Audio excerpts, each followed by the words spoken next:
So today what I'm going to be doing is demonstrating on how to put a Foley catheter into a male patient. So what you want to do is you want to check the doctor's orders and make sure that this procedure is appropriate for this patient, and you also want to check your Foley kit and make sure that everything's included. So when you come into the patient's room, you want to make sure that your table's clean, your area is sanitized, you practice hand hygiene, you want to introduce yourself to the patient and also check their date of birth and their name. And then you want to provide privacy for the patient. That's really important. So now what I'm going to do is I'm going to set up my Foley kit here. I'm going to open it up.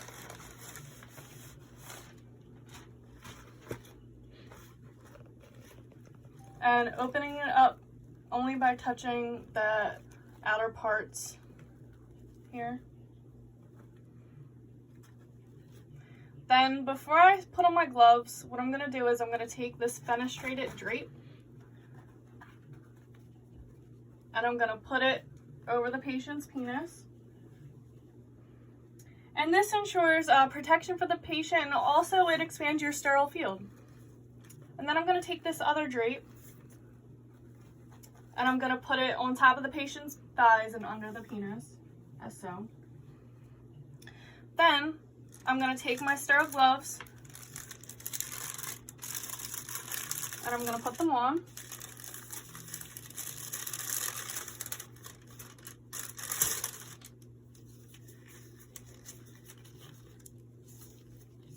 Making sure not to contaminate the sterile gloves.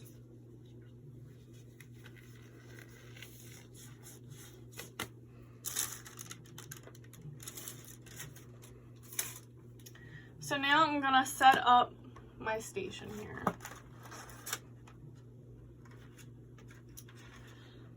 So first what I'm going to do is I'm going to take my iodine solution, as long as the patient doesn't have an iodine allergy.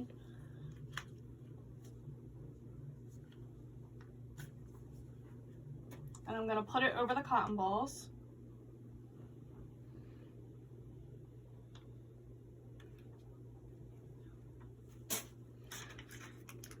Then I'm going to open up my lubricant.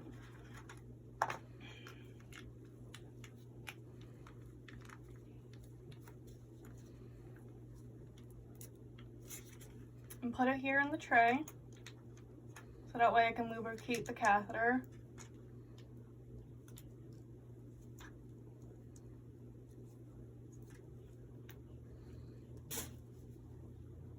Then what I'm going to do is I'm going to take my 10cc syringe and I'm going to put it in here for when I go to inflate the balloon. And I'm going to take out my catheter, being careful not to let it swing around so it doesn't get contaminated, because it can't leave the sterile field.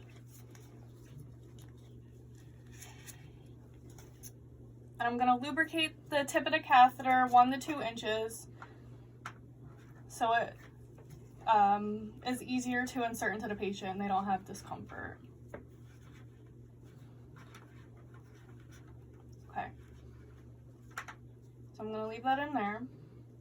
So now what I'm going to do is I'm going to take my non-dominant hand and grab the penis. And now that I am touching the penis with my non-dominant hand, I can't move it until the catheter is inserted. So I'm going to start by cleaning the penis by taking 1 cotton swab with the iodine solution, and I want to clean around the meatus. And I want to do this with a couple of cotton swabs or cotton balls.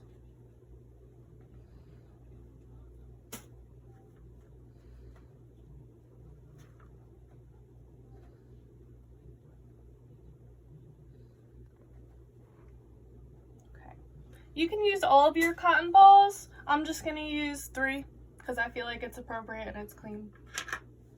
So now what I'm going to do is I'm going to take the catheter, and being careful not to touch the penis with my dominant hand or my other glove, because my other glove is contaminated. I'm going to take the catheter and I'm going to insert it into the patient's penis. And what I could say is I can ask them to take a deep breath and also to bear down like they're voiding to help ease the catheter in.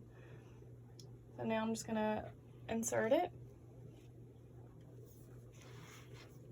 And with a male patient, you want to insert the catheter all the way to make sure that it gets into the bladder.